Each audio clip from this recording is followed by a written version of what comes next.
We're going to give a breakdown on why the month of June was such a shitty month for 45 in general. Um, Last Saturday night, out of Washington, D.C., over dinner at the White House, Bernard Marcus, a top Republican donor, told 45 he was alarmed at 45's plummeting poll numbers and Jared Kushner's stewardship of his father-in-law's re-election effort. 45 sought to assuage Marcus's concerns, assuring the billionaire who owns Home Depot that his political fortunes would soon change, in part because he was bringing in good people to steady his campaign, according to a person briefed in their conversation. The next morning, before setting off for Rondo Golf, the squatter tweeted a video from a Florida retirement community that featured a 45 nutlooker yelling white power, setting 45's aides on a scramble to reach him on the course and have him delete that message. As 45 heads to Mount Rushmore on Friday to spend the Independence Day holiday in the carved presence of his fake squatterable greatness, he is suffering through the most trying stretch of his administration, thanks in large part to his self-inflicted wounds. June represented the political nadir of something of his 3.5 years in squatting in the Oval Office, when a race in which he had been steadily trailing but fairly respectably broke open and left him facing the possibility of not just defeat but humiliation this fall. The disconnect between the surge in coronavirus cases and 45's dismissive stance toward the pandemic has been particularly pronounced, mystifying Democrats and Republicans alike. This week, as some states halted the reopening because of a record-setting number of new cases, the squatter predicted that the virus would just disappear, which it didn't. In addition to public surveys showing him losing decisively to Joe Biden in a number of battleground states, the private Republican polls in recent weeks show the squatter struggling even in the conservative states, leading Biden by less than 5 points in Montana and trailing him in Georgia and even Kansas, according to GOP officials who have seen the data. Last month's convergence of crises and the squatter's missteps in responding to them have been well chronicled. His inflammatory response to the racial justice protesters and his ill-considered Klan rally in Tulsa, Oklahoma, his refusal to acknowledge the resurgent virus, are seriously addressed. Detailed reports about Russian operatives putting a cash bounty on American soldiers. It's this kind of behavior polls indicate that has alienated the swaths of swing voters.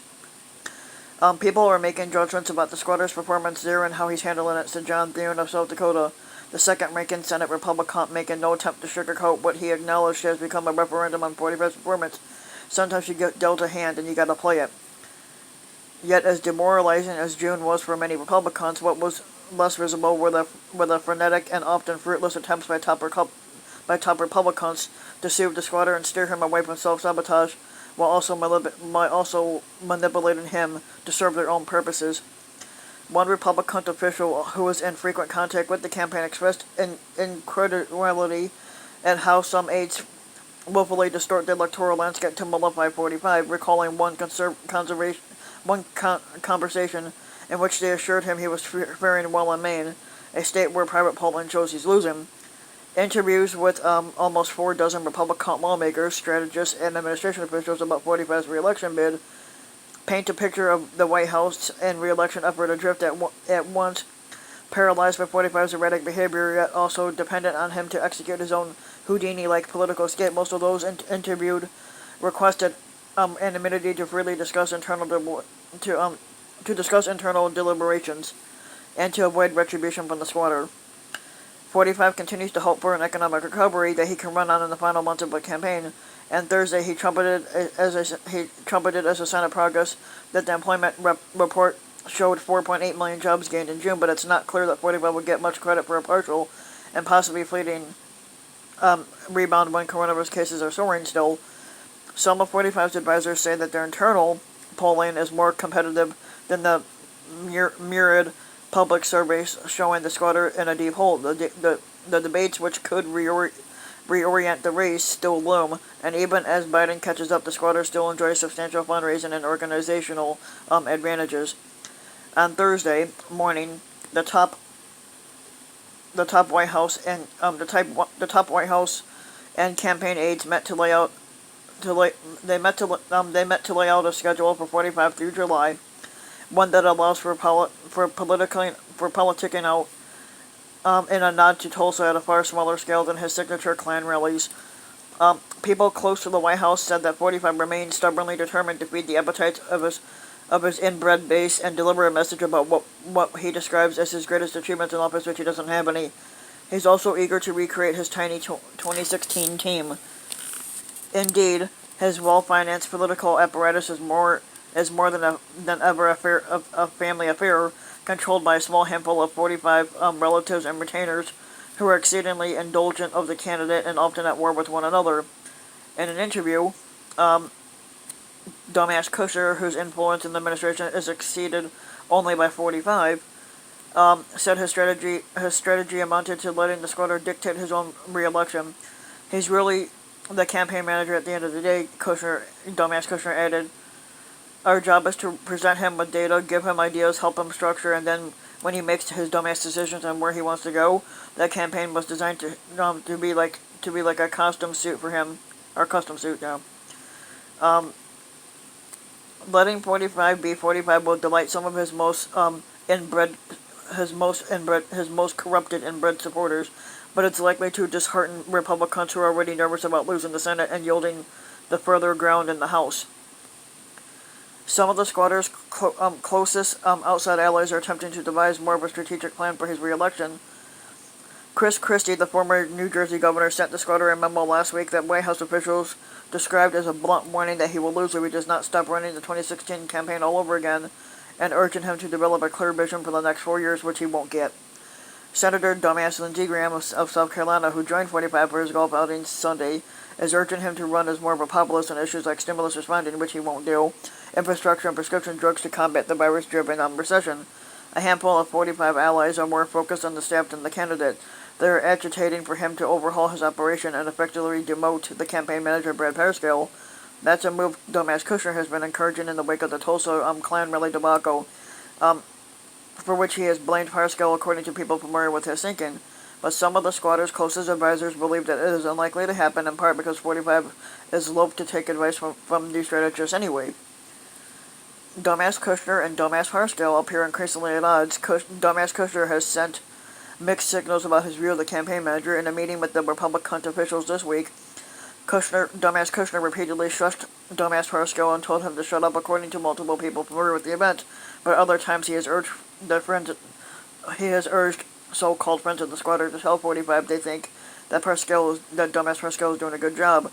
To some of 45's allies, including some in the conservative news media, the outsized role dumbass Kushner plays is part of the problem, and 45, for his part, has been dismissive of dumbass Kushner in discussion with advisors in recent weeks on matters including criminal justice reform, and it has indicated that he wants to follow his own impulses, not his dumbass son-in-law, or how to campaign.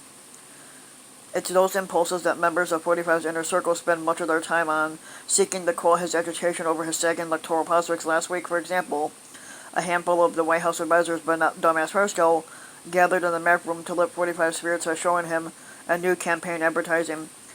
Equally revealing, at a moment when 45 was bleeding support from independents and some moderate Republicans, it's how often his advisors pacify him by highlighting his standing with voters he largely has in hand, those who participate in the party primaries. His campaign frequently trumpets the squatter's record of success in influencing nominating contests, and in private campaign officials wield his endorsement as a barely veiled threat. Technically, 45 hasn't had any success at all since squatting in the White House. In an email last month that was shared with the Senate Republican Chiefs of Staff, 45's White House political director Brian Jack reminded the head of the Senate Republican campaign arm about the squatter's then unblemished record of endorsements. After last night's election results, Jack wrote in the message obtained by the New York Times, the candidates endorsed by 45 are now 64-0 in congressional, special, and primary elections since the midterms. Bullshit. Such boasting, though, only drew more attention to otherwise obscure the House runoff last month for the North Carolina seat previously held by Mark Meadows, 45's chief of staff, dumbass Meadows. Wife nudged 45 to endorse a candidate who wound up getting trounced, leaving the squatter unhappy with Meadows. There have been strides, if tardy ones, toward a more functional political structure. A key Florida-based operative who was dismissed because the governor of Florida wanted her fired was suddenly brought back this week. And after he endorsed Chris Kobach, the firebrand Republican in the 2018 Kansas governor's race only to see him lose the general election in a deeply red state. 45 has played a hands-on role in attempting to deny Kobach the nomination for a Senate seat. Last month, the squatter called David McIntosh, the head of the Conservative Club for Growth, and persuaded him to have the group take down its ads attacking a rebel to Kobach. Representative Roger Marshall, who is favored by many establishment-aligned Republicans, still 45 has not gone as far as endorsing Marshall, telling allies he does not want to anchor his own voters by openly spurning Kobach. Yet the campaign and the White House are still rife with fiefs. Kimberly Guilfoyle, dumb cunt, a former television personality to who's dating 45's ugly-ass son, controls an expanding fundraising division that is paying at least one donor, the socialite Summers Farkas, to help raise money. At the same time, the campaign has quietly unwound a team dedicated to coordinating the vice squatter dumbass Mike Pence's activities, shedding a group of staff members assigned to him. 45 is sometimes unaware of moves made in his name, even though dumbass Kushner has made it part of his role to ensure that people don't take advantage of him at times. We already know Putin's taken advantage of 45. At times, his newness to national politics haunts him as other Republicans seek to have him promote their agendas. The House Minority Leader, Kevin McCarthy, for example, had lobbied the squatter to endorse Tony Gonzalez for an open South Texas seat over a more hardline candidate they feared would have little chance in the general election. But 45 grew uneasy after a call from Senator Ted Cruz of Texas, who urged him not to take sides against Paul Reyes, a build-the-wall border hawk. Cruz endorsed Reyes on Tuesday and is now unclear what the squatter will do. What mystifies many Republicans about 45 is why he is so unwilling to take easy steps that could help remedy his political difficulties. The most visible example is 45's refusal to promote mask wearing to fight the virus, which poses perhaps the most dire threat to his re-election. Several advisors have privately urged him to do so, to little avail. What I find hard to understand is that in order for the squatter to get re-elected, he's going to see a really strong economy, which he won't actually. Senator Mitt Romney said, adding that recovery can't happen without slowing the spread of the virus, which includes wearing masks, so I would think that the squatter would be on the air hammering his base to get the economy back and win the election, which hopefully we don't want him to win the election, we want him to lose it. Romney's latest lament illustrates the limits on the ability of 45 staff to influence him. The squatter has resisted appeals from some advisors to start an onslaught of television advertising against Biden. Several people in touch with 45 and his campaign said the squatter strongly preferred seeing positive ads about his own accomplishments, which he doesn't have one, compared to the negative ones put out about Biden. And he has told people he believes the race won't be decided until October as it was last time. Mike Shields, a GOP strategist involved in outside spending efforts to support 45, and said the Republicans had to seize the opportunity to sully Biden in a new way. He said efforts to brand Biden as nearly senile did not work. He should not be portrayed as doddering. He should be portrayed as what he is, someone who will drown our vulnerable economy, and gladly sign Nancy Pelosi's radical left legislation into law.